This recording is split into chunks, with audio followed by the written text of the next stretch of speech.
ಎಲ್ರಿಗೂ ನಮಸ್ಕಾರ. ನಾನು ನಿಮ್ಮ ಪ್ರೀತಿಯ ನವೀನ್ ಮಾತಾಡ್ತೀನಿ.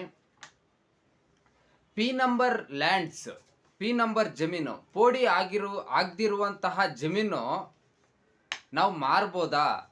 ರಿಜಿಸ್ಟ್ರೇಷನ್ ಮಾಡೋಕ್ಕೆ ಅವಕಾಶ ಕಾನೂನಲ್ಲಿದೆಯಾ? ಅದು ಯಾವ ರೀತಿ ರಾಜ್ಯದಲ್ಲಿ ಮಾಫಿಯಾ ರೀತಿ ಬದಲಾವಣೆ ಆಗಿದೆ?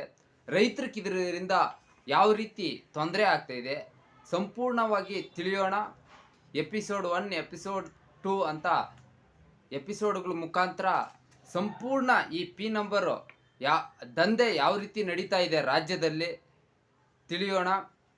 ಈ ವಿಡಿಯೋ ನೋಡ್ತಿರೋರು ಎಲ್ಲರೂ ಒಂದು ಕಾನೂನಿನ ಅರಿವಿಗೋಸ್ಕರ ಎಲ್ಲರೂ ಶೇರ್ ಮಾಡಿ, ಜನಕ್ಕೂ ತಿಳುವಳಿಕೆ ಬರಲಿ ಅಂತ.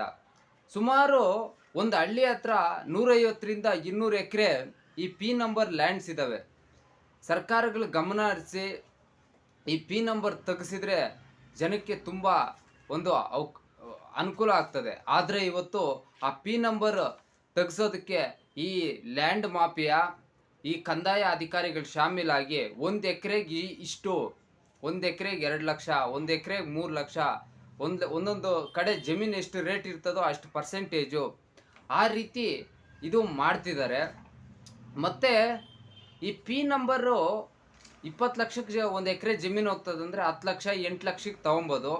ಮತ್ತು ತಗೊಂಡು ಅದನ್ನು ಕಂದಾಯ ಇಲಾಖೆ ಅಧಿಕಾರಿಗಳ ಹತ್ರ ಅಡ್ಜಸ್ಟ್ಮೆಂಟ್ ಮಾಡಿಕೊಂಡು ಇದನ್ನ ಒಂದು ದಂಧೆಯಾಗಿ ಮಾರ್ಪಡಿಸ್ಕೊಂಡಿದ್ದಾರೆ. ಆರ್ಥಿಕವಾಗಿ ಸದೃಢವಾಗಿರೋರು, ಆರ್ಥಿಕವಾಗಿ ಪ್ರಬಲವಾಗಿರೋರು, ರಾಜಕಾರಣಿಗಳು ಇವರೆಲ್ಲ ಇದೊಂದು ದೊಡ್ಡ ಮಾಫಿಯಾ ದಂಧೆ ಥರ ಮಾಡಿಕೊಂಡು, ಇದು ಸರ್ಕಾರಗಳು ಯಾವುದೇ ಆದೇಶ ಪಿ ನಂಬರ್ ತೆಗ್ಸೋಕ್ಕೆ ಯಾವುದೇ ಆದೇಶಗಳಾದರೆ ಕೂಡ ಇದು ಜಾರಿ ಆಗೋಕ್ಕೆ ಇವರು ಬಿಡ್ತಾ ಇಲ್ಲ.